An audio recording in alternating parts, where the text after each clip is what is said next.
Unit 3. Listening. Exercise 2.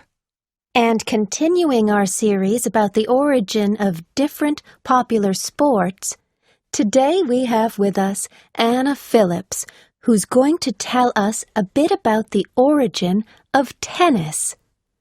Anna, the origin of tennis isn't totally clear, is it? Why is that? Well, I think it's because it's such an old game. It began in at least the 11th century, and in fact, one theory says it started much earlier than the 11th century. Really? And where did it begin? Again, there are different theories. One theory is that it started in Egypt, where there is a town called Tinis. Tinnis. And some people think this is where the name of the sport came from.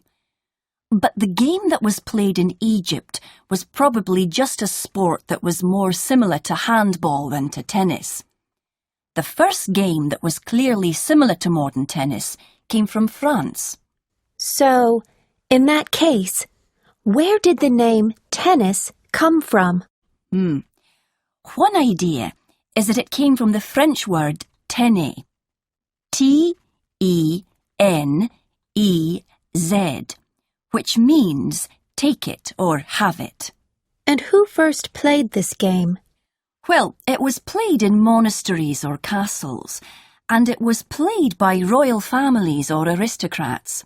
They put up a net and knocked a ball over the net, first with their hands, then with gloves, then with bats, and finally with rackets like today.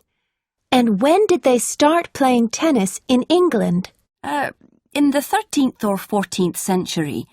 We know that King Henry VIII, who was very fat, loved playing tennis. In fact, they say that it's because of Henry VIII that we use the expression to serve the ball.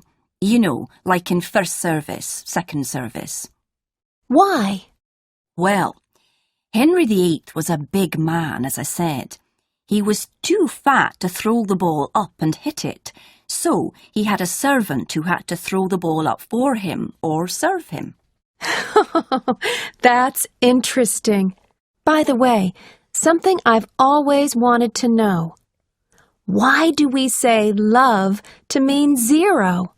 Well, as always, there are lots of different ideas, but I think the best explanation is this. We've already seen that tennis had French origins.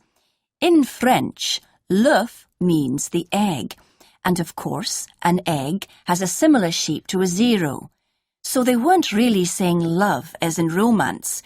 They were saying the French word for egg, because it was maybe nicer than saying zero. I see. Fascinating. Now, going back to the story of tennis, in the beginning, it was only an indoor sport, wasn't it? That's right. It wasn't until 1858 that an outdoor version of tennis was invented by an Englishman and a Spanish man. They wrote a list of rules for the game, and when a club at Wimbledon, where they still play today, decided to have the first ever tennis championship, they made a new version of the rules. And really, the rules haven't changed much since then, since that first championship at Wimbledon. When was the first tennis championship? That was in 1877, and as we all know, both Wimbledon and tennis are still going strong.